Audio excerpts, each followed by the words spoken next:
بسم اللہ الرحمن الرحیم۔ السلام علیکم ورحمۃ اللہ وبرکاتہ۔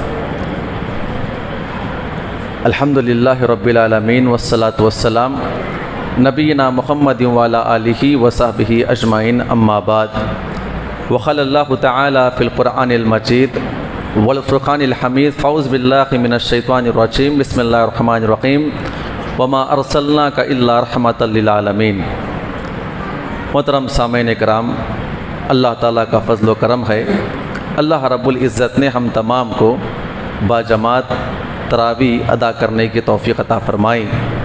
کل ہماری بات چل رہی تھی کہ جناب عبداللہ، اللہ کے نبی صلی اللہ علیہ وسلم کے والد محترم کا انتقال ہوا، شادی ہوئی، چند دنوں کے بعد ملک شام کے سفر کی طرف نکل گئے، اور جب سفر سے واپس آ رہے تھے تو بیچ میں بیمار ہو گئے، اور بیماری کی حالت میں ان کا انتقال ہو گیا۔ جب یہ خبر مکہ میں پہنچی تو سارے کے سارے لوگ غمگین ہو گئے، غم زدہ ہو گئے، کیونکہ کوئی اچھا نوجوان اگر انتقال ہوتا ہے اور جس بستی کے اندر وہ نوجوان رہتا ہے اور اس کی آداب و اخلاق سے لوگ بڑے متاثر ہوتے ہیں تو ہر جگہ اسے یاد کرتے ہیں، گھر والے، خاندان والوں کے بھی علاوہ محلے والے بھی اسے زیادہ یاد کرتے ہیں۔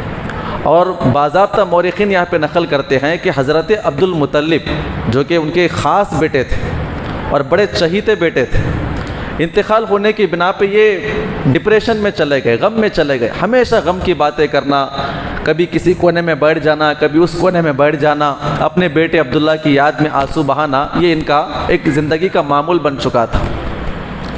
اسی اثنا میں ایک واقعہ پیش آیا، کیونکہ اللہ کے نبی صلی اللہ علیہ وسلم جو ہے ابھی اپنی ماں کے پیٹ میں تھے۔ حضرت عبداللہ کا جب انتقال ہوا، وہ ابھی اللہ کے نبی صلی اللہ علیہ وسلم اپنے ماں کے پیٹ کے اندر موجود تھے۔ یہ خبر تو معلوم تھی کہ بس بچہ پیدا ہونے والا ہے، لیکن عبد المطلب اپنے بیٹے کی یاد میں ہمیشہ رہا کرتے تھے۔ ایک واقعہ، بڑا مشہور واقعہ پیش آیا ہے، وہ ہے اصحاب الفیل کا واقعہ، آپ سب جانتے ہیں۔ اس کا پس منظر یہ ہے کہ یمن کا جو علاقہ ہے، یمن، حبشہ، روم، یہ پورے علاقے جو ہے یہ باضابطہ عیسائیوں کے قبضے میں آ چکے تھے، اور حبشہ کے بادشاہ کی طرف سے ابرہہ الاشرم ایک بڑا کمانڈر تھا، وہ یمن کے اوپر راج کر رہا تھا، اور یہ آدمی جو ہے عیسائیت کو پھیلانے کے پیچھے پڑا ہوا تھا۔ جتنے بھی علاقے تھے تمام کے تمام یہودیوں سے قبضہ کر کے وہاں پہ عیسائیت کو عام کیا کرتا تھا۔ اب اس کی نگاہ میں صرف عرب کی ایک زمین تھی، جزیرۃ العرب جسے کہتے ہیں، جہاں پہ چاروں طرف سمندر ہوا کرتا ہے، یہ پوری مکہ، مدینہ، جدہ، اس طرح کے جو تمام ایریے ہے، یہ عرب کے اندر شمار کیے جاتے تھے، اور عرب والوں کے لیے مرکز بیت اللہ تھا۔ کیوں بیت اللہ تھا؟ ان کے باپ دادا صدیوں سے یہاں زندگی گزار رہے تھے اور اس کی عبادت کیا کرتے تھے، اور باضابطہ کعبۃ اللہ کے اندر بت تھے تو اپنے بتوں کی پوجا کیا کرتے تھے۔ اور یہ لوگ باہر کے رہنے والے، یہ عیسائی بادشاہ چاہ رہا تھا عرب والوں کو بھی کیا کریں گے، اپنے دین کے اوپر لائیں گے۔ تو اس نے کیا کیا، یمن کے اندر اس زمانے کی ایک کیپٹل سٹی تھی، صنعاء نام کی، اس نے کیا کیا، ایک عالی شان کلیسا بنایا۔ کلیسا کہتے ہیں، چرچ کو کہتے ہیں، اس زمانے میں یہ الفاظ زیادہ استعمال ہوتے ہیں اردو کے اندر، چرچ کو کیا کہتے ہیں، کلیسا کہتے ہیں۔ اس نے کیا کیا، پورے یمن کا سب سے بڑا صنعاء کے اندر چرچ بنایا، اور اس کے اندر ہیرے جواہرات، اور وہ چاہ رہا تھا کہ عرب والوں کو بھی دعوت دے، لوگ کعبۃ اللہ کو چھوڑ کر کیا کریں گے، یا ہمارے چرچ میں آئیں گے، عیسائی بنیں گے، اور ہمارے عیسیٰ السلام کے سامنے گھٹنے ٹیک کے عبادت کریں گے۔ یہ اس کا معمول تھا، اور یہ سوچ رہا تھا کہ کیا کریں گے، دعوت دیں گے۔ اس نے بڑا کلیسا چرچ بنایا اور عرب والوں کو دعوت دی، اور کہا کہ آپ اس بیت اللہ کو چھوڑ دیں، سب کے سب سال ہونے کے بعد یہاں پر آئیں اور اس کی عبادت کرے، اور یہاں پر رہ کر عیسیٰ مسیح کو خوش کرے۔ اس نے دعوت دے دی۔ جب یہ بات مکہ کے اندر پھیلی تو وہ لوگ بھڑک گئے، کہا کہ ہمارے باپ داداؤں کی یہاں پہ زمین ہے، اور پورے کے پورے یہاں پر کام کرنے والے ہمارے اپنے ہیں، اور ہمارے باپ ابراہیم نے یہ کعبۃ اللہ اپنے ہاتھوں سے بنایا ہے، اور وہ آدمی کہتا ہے کہ ہم اپنی کعبۃ اللہ کو چھوڑ کر اس کے معبود کی عبادت کریں۔ لوگ بڑے بھڑک گئے اور اس کے خلاف باتیں کرنے لگے، اور ایک رات جو ہے چھپ کر ایک آدمی باضابطہ مکہ سے نکل کر صنعاء پہنچا۔ صنعاء پہنچ کر اس نے کیا کیا، لوگوں کے نظروں سے چھپتا چھپاتا ہوا رات کے اندھیرے میں اس چرچ کے اندر داخل ہوا۔ چرچ کے اندر داخل ہو کر جہاں پہ وہ پتلے ٹھہراتے ہیں اپنے مین عبادت کرنے کے لیے، پوری دیواریں سونے چاندی سے لگی ہوئی نقش و نگار سے چمک رہی تھی، وہ چرچ کے اندر داخل ہوا اور وہاں پر اس نے پائخانہ کیا، اور پائخانہ کر کے باضابطہ پورے دیواروں کے اوپر اچھال دیا کہ ہمارے کو دعوت دیتا ہے، وہ بھی کلیسا میں جھکنے کی، اور ہمارے کعبۃ اللہ کو چھوڑنے کی دعوت دیتا ہے۔ بڑے غصے میں گئے، اس نے کیا کر دیا، پورا باضابطہ کیا کر دیا، اس نے پورے چرچ کو گندا کر دیا اور بچ کر واپس نکل کر آ گیا۔ جب یہ بات معلوم ہوئی ابرہہ کو، جب وہ چرچ کے اندر داخل ہوا تو پوری یہاں سے لے کر وہاں تک گندگی پھیلی ہوئی ہے، اور اس کے دل میں یہ بات تھی کہ انکار کرنے والے صرف یہ مکہ والے ہیں، کیونکہ مکہ والے جو ہے کعبۃ اللہ کے علاوہ کسی اور کی بات مانتے ہی نہیں ہے۔ جب میں نے ان کو ان کے خلاف دعوت دیا تو کیا کیا اس نے، تو باضابطہ تقریباً آپ غور کریں، گندگی پھیلانے کے بعد 60,000 کتنے 60,000 کی فوج صنعاء سے نکالی تاکہ کعبۃ اللہ کو ڈھا دیا جائے، کعبۃ اللہ کو گرا دیا جائے۔ وہ پوری فوج لے کر نکلا، اور سب سے پہلے اسی نے ہاتھیوں کا استعمال کیا۔ جنگ کے اندر جو ہاتھیوں کی جو استعمال ہوتے ہیں نا، باضابطہ ہاتھیوں کو لوہے کا لباس پہناتے ہیں اور اس کے سونڈ میں بڑے بڑے تیر تلوار لگا دیتے ہیں۔ اگر کسی بڑے جھنڈ کے اندر اگر داخل ہو جاتا ہے ہاتھی تو پوری کی پوری فوج کو گرا دیتا ہے۔ تو سب سے پہلے یہ 13 ہاتھی اس نے کیا کیا، ڈھانے کے لیے بڑے بڑے ہاتھیوں کو تیار کیا، بڑے بڑے رسے، اس زمانے کے اعتبار سے زنجیریں، تاکہ سیدھا کعبۃ اللہ کو ایک ہی ہیڈ میں گرا کے کیا کر دیا جائے، مسمار کر دیا جائے۔ پوری 60,000 فوج کو لے کر نکلا، اور بالکل مکہ سے قریب طائف سے ہوتا ہوا تقریباً 6 میل پہلے المغمس ایک علاقہ ہے، وہاں پر رکا۔ وہاں پر رکنے کے بعد عبد المطلب کے 200 اونٹ وہاں پر چر رہے تھے، اس کو قبضے میں لے لیا اور لے کر وہیں پہ تمام فوج کو رکایا، اور خط لکھ کر کعبۃ اللہ مکۃ المکرمہ بھیجتا ہے کہ یہ خط جو ہے ہمارا ابرہہ کی طرف سے بیت اللہ کے متولی کے نام پر ہے، کہ اس کے اندر لکھا ہوا تھا کہ میں کیا کر رہا ہوں، کعبۃ اللہ کو توڑنے کے لیے آیا ہوں۔ یہ خط کے اندر لکھا ہوا تھا۔ وہ ایلچی جو ہے آیا، قاصد دینے والا، خط دینے والا آیا، پوچھا کہ یہاں پر متولی صاحب کہاں پر رہتے ہیں، کہا کہ وہ عبد المطلب ہے۔ جب انہوں نے یہ باضابطہ خط کھول کر دیکھا تو بڑے پریشان ہو گئے۔ انہوں نے ہنگامی میٹنگ لی، تمام لوگوں کو جمع کیا اور اس کے اندر بات کی، تو لوگوں نے کہا کہ دیکھو ہم اس کا مقابلہ نہیں کر سکتے ہیں، یہ آج کے زمانے کی پاورفل طاقت ہے، اس زمانے میں پاورفل طاقت تھی لوگ، یہ یمن، صنعاء، روم، قیصر، یہ تمام کے تمام بڑے بہترین لوگ تھے، جنگجو لوگ ہوا کرتے تھے۔ تو سارے لوگ کہتے ہیں کہ اچانک 60,000 کا لشکر 6 میل کے فاصلے پہ کھڑا ہوا ہے، اور ہمارے پاس تعداد بھی کتنی ہے، کیا ہم مقابلہ ان کا کر پائیں گے؟ کہا کہ ہم مقابلہ نہیں کر پائیں گے۔ تو عبد المطلب کہتے ہیں کہ یہ بات بھی صحیح ہے کہ ہم ان کا مقابلہ نہیں کر پائیں گے، میری ایک رائے یہ ہے، کیونکہ وہ کعبۃ اللہ کو ڈھانے کے لیے آ رہا ہے، کعبۃ اللہ کا معاملہ اللہ تعالیٰ کے ساتھ ہوا کرتا ہے، میری گزارش یہ ہے کہ آپ تمام کے تمام کیا کریں، اپنے گھروں کو چھوڑ کر پہاڑوں کے اوپر چلا جائے۔ اس سے پہلے بتا تھا نا میں آپ کو، کیا زمین تھی، کعبۃ اللہ، 4 دیوار پتھروں کی کھڑی ہوئی، یہاں وہاں پر خیمے لگے ہوئے، اور چاروں طرف سے پہاڑیاں تھی۔ کہتے ہیں کہ تمام کے تمام کہاں پہ چلے جائیں، مقابلہ تو نہیں کر پائیں گے اس کا، اگر وہ ڈہانے کے لیے آیا ہی ہے، اس کا معاملہ اللہ تعالیٰ کے پاس۔ کہا کہ تمام کے تمام لوگ کہاں پہ چلے جائیں، پورے پہاڑوں کے اوپر چلے جائیں۔ سارے مرد، خواتین، بچے پہاڑوں کے اوپر نکل گئے۔ اب کیا ہونے والا ہے، ہمارا کعبۃ اللہ یہاں پر ہے، 60,000 کی فوج، ہم کیسے اس کا مقابلہ کر پائیں گے؟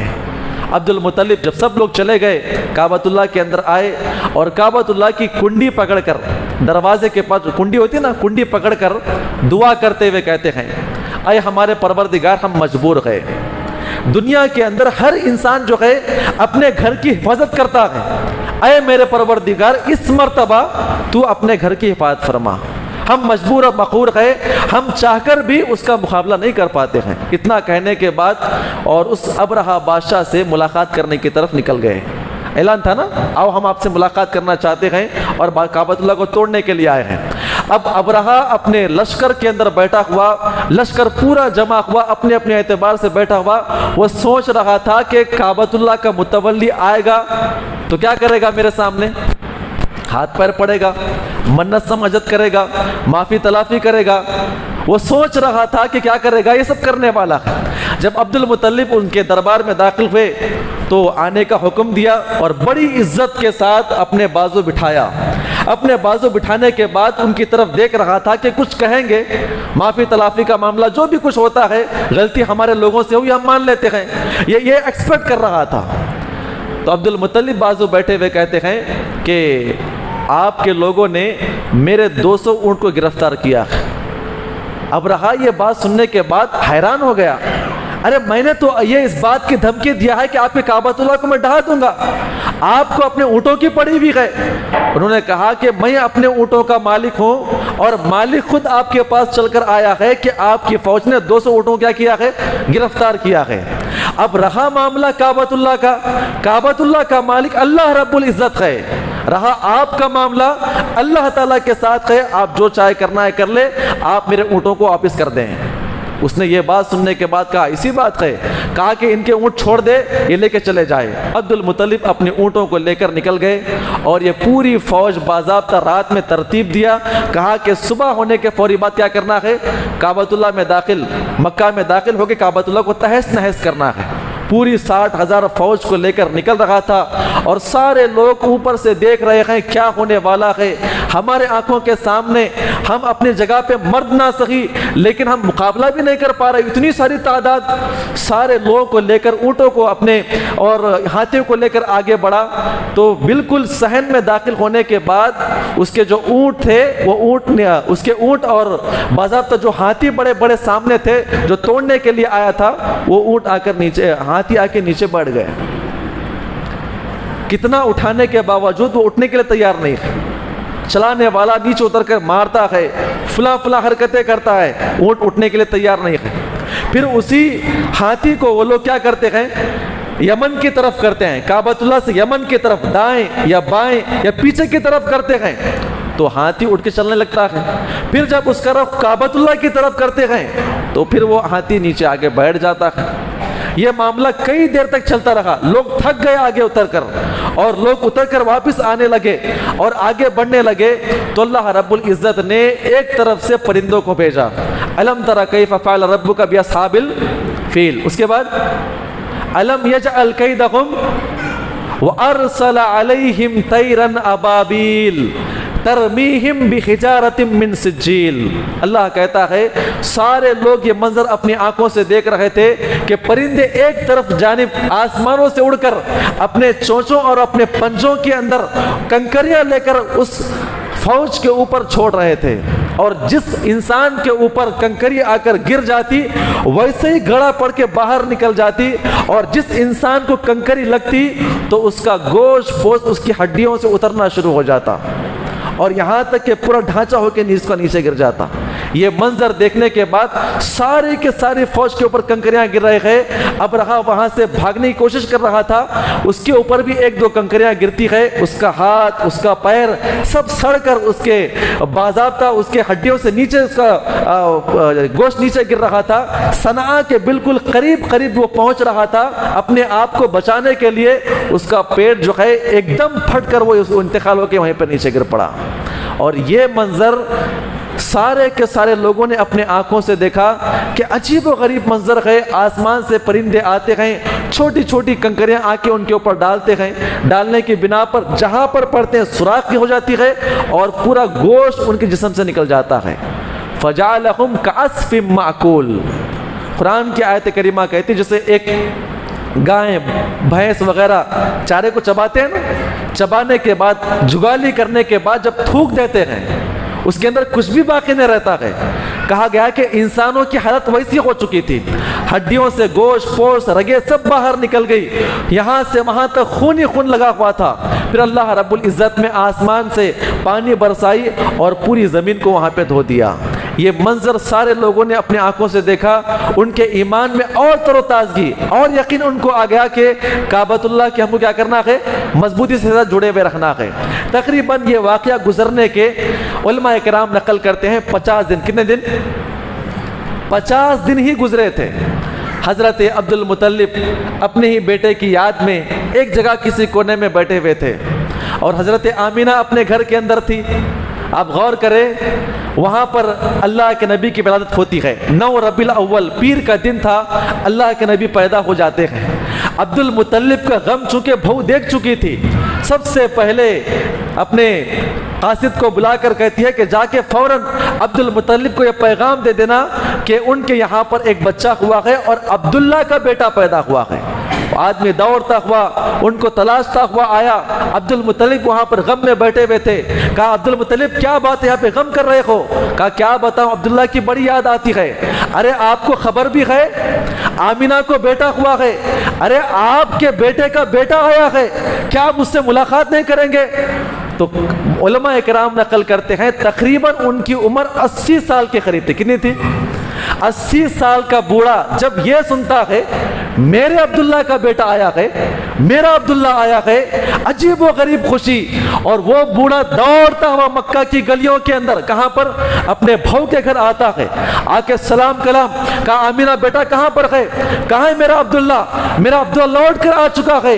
عجیب و غریب بڑھاپے کا انداز، ایک طرف سے خوشی بھی ہے، بیٹے کا غم بھی ہے، بیٹے کو بیٹا بھی ہو چکا ہے، اور اللہ کے نبی صلی اللہ علیہ وسلم کو اپنے ہاتھ میں لیے دوڑتے ہوئے کہاں پر آئے؟ سیدھا کعبۃ اللہ آئے، 7 چکر لگائے اور حکم دیا کہ کعبۃ اللہ کھولا جائے۔ دروازہ کھلے جانے کے بعد کعبۃ اللہ کے اندر داخل ہوئے، اپنے پوتے کو لے کر اللہ سے خوب دعائیں کر رہے تھے، رو رو کے دعائیں کر رہے تھے۔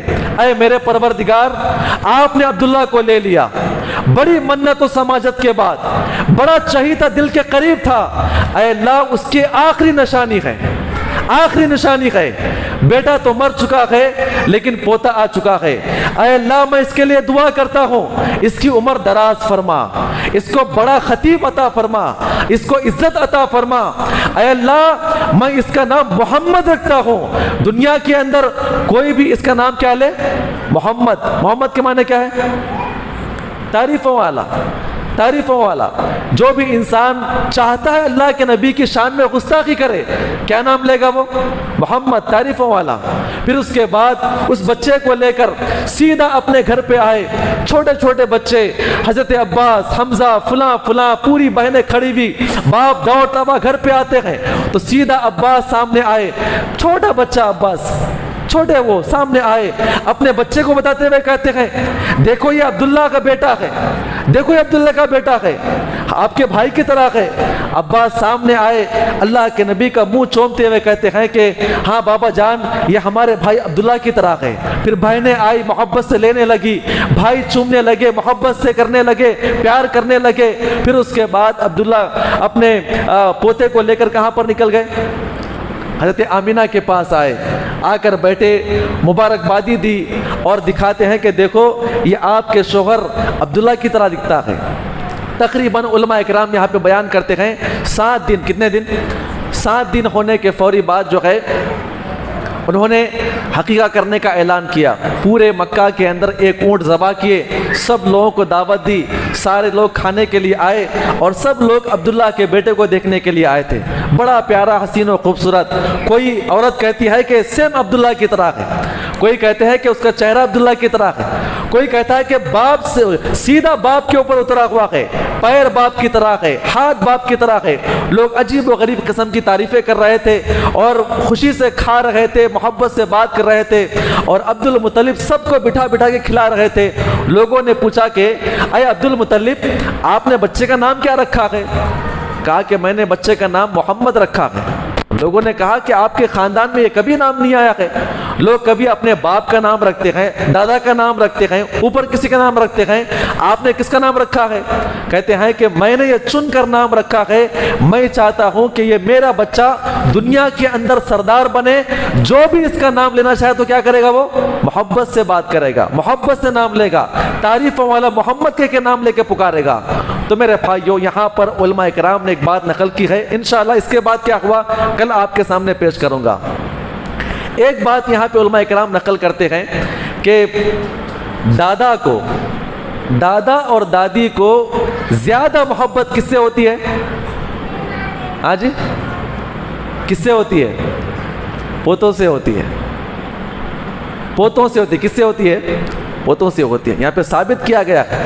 اور دادا جو ہے بچوں سے زیادہ محبت ایک عمر میں کرتا ہے، اس کے بعد لڑتا ہے اس سے، بیوی کو زیادہ دیکھتا ہے، زیادہ ہم سے بات نہیں کرتا ہے، خرچ لا کے نہیں دیتا ہے. اختلاف ہوتا ہے نا، اختلاف ہوتا ہے. جب اس کا بچہ پیدا ہو جائے تو بڑی محبت سے اس کو چھوٹی بھی تکلیف ہو جائے دادا کو برداشت نہیں ہوا کرتی ہے. تو پتہ یہ چلا کہ ہم بھی کیا ہے، ہم اپنے بچوں کو صحیح تربیت و تعلیم دیں اور آپس میں یہ محبت قائم کرے. اللہ تعالیٰ سے دعا کرتے ہیں کہ اللہ تعالیٰ ہم تمام کو اس نے عمل کی توفیق عطا فرمائے.